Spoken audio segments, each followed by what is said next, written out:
This video is powered by the pros at Pascal Air Plumbing and Electric. Arkansas owned, Arkansas operated. GoPascal.com. Grant Hall, how are you with the Doobie Brothers? Yay or nay? Oh, yeah, absolutely. Yay. Roll the windows down, feel the breeze. Yeah. Isn't that one of Coach Pittman's favorite bands? I know he's mentioned the Doobie Brothers and I think Fleetwood Mac a couple of times.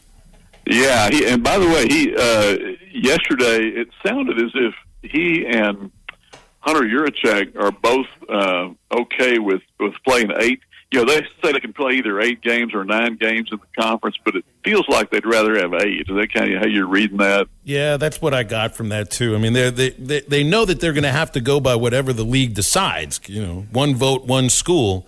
But I don't think there's any doubt that they, at least in their comments, when I had some of those comments, at least the quote from Yurachek, and it does give you a little bit of an idea.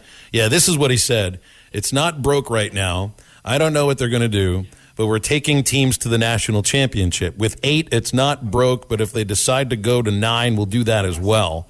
They wouldn't look. So they're not taking teams to the national championship. That's been 3 teams essentially. Arkansas has not been one of them.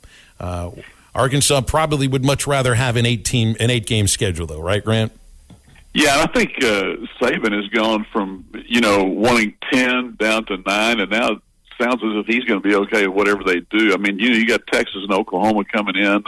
A nose count yesterday at Beston seemed to reveal that 7 SEC schools favor 9 opponents, and 4 favor 8, and 3 are neutral. So I don't know which one of where Arkansas landed in that unofficial survey, but I mean, if that's accurate, then more schools seem to want 9. I mean, I would rather see 9. I mean, I think it would make for better competition through the schedule. But as Sam pointed out yesterday, you're talking about 8 more losses if you do it that way in conference. Yeah, that's right. And so, Grant, with them going to divisions, or not divisions, but with them adding, are they not going to have divisions where everybody's going to play everybody? How do you have a conference and call it SEC East and West, and you're adding Oklahoma and Texas, and you're not going to play everybody in your division? I just don't understand that. Well, they're not going to have divisions. That's the thing, and then they're going to supposedly arrange this thing where you play everybody within a 4-year period, so that anybody that stays 4 years gets to go to every SEC school, which would have been fun for you, Matt. How many places did you miss, Matt, when you played? Well, we didn't go to Vanderbilt. I know that, but the thing is, how do you have an SEC conference with so it'd be 16, 18 teams, and how do you have a champion when everybody's not playing? It just doesn't. It's not even right. You got to have your East and West. Everybody has to play everybody in your division to have a champion. You can't just say, hey, we're going to put 16 teams in this division. Now you're only going to play 9 of them, and then you can still win the division. Hey, you just wait until it's a 20-team league. Then you have your 2 10-team pods. That's what I'm saying. Then you got your 9. That's what they're doing. I just think they're going – I don't know. I think they're making it up as they go along. Yeah, and it's not made up yet. I don't think anybody. It's like they're waiting as long as they can to drop their hammer, but they got to know by next year, right? By 24. But look, I mean, the schools they all have their own reasons for why they're going to look at this number or that number, and they can point to this rivalry or that rivalry. But the way I view it is, you got a certain set of schools, and let's just say it's Alabama, Florida, Georgia, LSU. And maybe A&M, because I think they might view themselves these ways as national championship contenders. And we know A&M isn't really that, but I think they view themselves differently. So they want to make sure that they can get to a national title game and maybe one more SEC game. I don't know how that helps them in that case. If you're Arkansas, you're more worried about bowl eligibility and adding one more SEC game. Who was it that said that adds 8 losses to this league? Yeah, we'd take out BYU. So take out a win. Take out some non-conference game you think you can win, and you're going to add another SEC game. Well, I read today that Auburn and Georgia might not play anymore after all these years. It's just like, who would have ever thought Texas and Oklahoma would start Texas and Texas A&M? I know people seem to think that Arkansas's 3 permanents, if they decide to go 9, would be Ole Miss, Texas, and Missouri. And you get to thinking about that, Matt. 2 of those are from not from the original SEC. Now, Arkansas obviously has all the history with Texas, but no matter what you do, it's not going to satisfy everybody. May not satisfy anybody, but certainly not everybody. Grant, what's your impression of this regional field? I read two pieces yesterday. One writer said it's the softest regional in the country. Another said it's the hardest regional in the country. I lean more toward, and I don't think it's either one of them. I think it's a tough regional.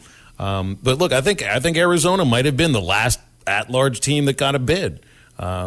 They haven't necessarily been gangbusters all season. I worry about teams that are playing really good baseball right now. TCU is a league champion. Santa Clara has won 8 in a row. But then I'm shown, Ole Miss and Arkansas from last year, and you can be proven otherwise sometimes.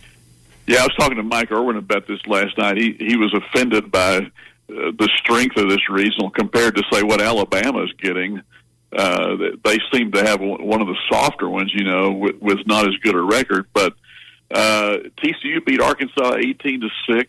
That's all you need to say about them this year.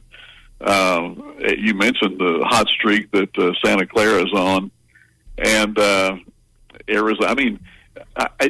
Phil, maybe you know this. I don't. Do you think Dave is considering starting Tigert first because of the right-handed batting strength of Santa Clara? I do, and I don't say that with any prior knowledge to what this coaching staff is going to decide.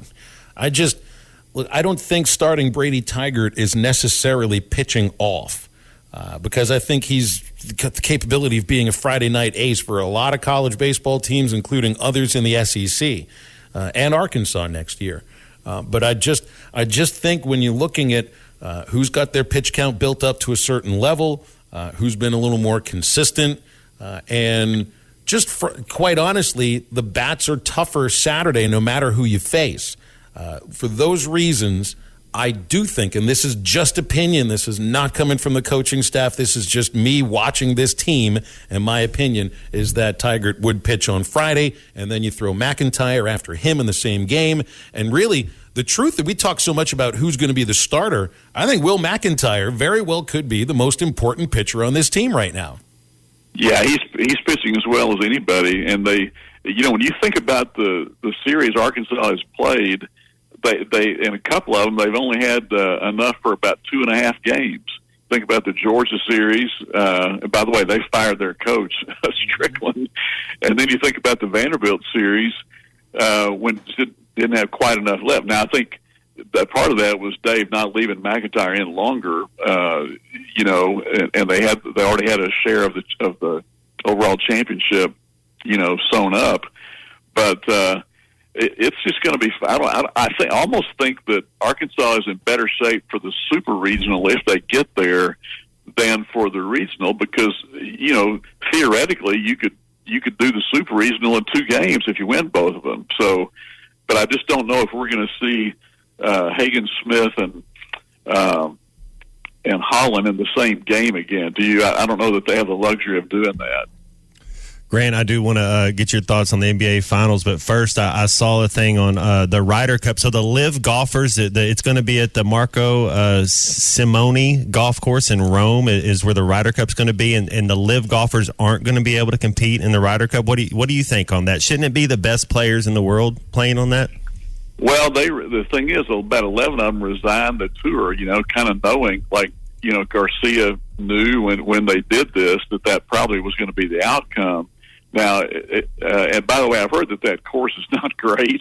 Yeah. But have you ever played over there? Have you ever played overseas? Yeah. I've played in Ireland, and we've been to some countries, but I have not been to that one. Yeah. And but the United States hasn't won since 1993 away from this country in the Ryder Cup, and everyone thinks it's going to be a walkover this year because of the European team missing some stars. The bigger question to me, Matt, is do guys like Koepka and Dustin Johnson play on the U.S. team? And I don't think Zach Johnson wants that to happen.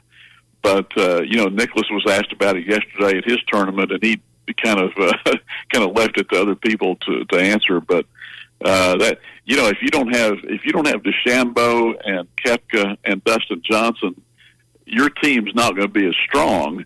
but maybe it's more unified. Who knows? Yeah, you get some people that maybe want to be there, some younger talent. I think that tournament really is that it means a little more to the Europeans, especially when it's on European soil. I got to go to Medina a few years back when it was in Chicago there, and the European flair was just unbelievably strong compared to American. That the support, the painting their face, wearing their colors, man, they were all in. Yeah, I talked to a guy one time who went to Oakland Hills who's from here, and he said that he wasn't even much of a golf fan, but what he noticed was early in the week how much harder the European team was practicing than the United States team was. So I don't think by any means it's going to be a U.S. walkover. In fact, I think they'll have to really play well to win the thing. Face paint at a golf event? Phil, they take it for real, man. Walking in like dudes all dressed alike. Like they don't. They still have to be quiet when it's time to swing the golf club. Or singing, break out a Venezuela for this. Chanting, a lot of chants. Man. Yeah, that's yeah. They have a little class. They don't yell out mashed potato right when you hit the ball. So it's okay if you take a picture in the middle of someone's backswing, huh? Turn your shutter off. Turn the click off. Grant, we got this NBA Finals coming up. Phil and I yesterday was talking. I was trying to think. I know an 8 seed, you tip your hat to the Heat and the Jimmy Butler and what he's done there and his cast that he has. I was thinking back to the 01 76ers with Allen Iverson, and then he just had a cast, and then the 07 Cavs with LeBron James and his guys that got swept by the Spurs. Dellavedova. I don't know. What do you think's going to happen? I think it's the Nuggets in 5. Denver in 5 is what I was going to say, Matt. They've had all this rest. Miami wore itself out getting here, and I would be astonished if they had enough left to win this series. I think Denver's better, so that's what I would say. BetOnline.ag is your number one source for all your basketball info, stats, news, and scores. Get the latest odds and lines, including the latest player reports for this year's pro basketball playoffs. BetOnline is always your sports information headquarters this season, as we have you covered for all your sports wagering needs. Basketball, MLB, NHL hockey, right down to UFC and boxing. BetOnline is the fastest and easiest way for you to get your betting info, including live betting options and your favorite casino and card games you can play right from your home. Head to the website today or use your mobile device to get in on the action. Be sure to use our promo code BELIEVE to receive your 50% welcome bonus on your first deposit. That's BLEAV. BLEAV. Bet online, where the game starts.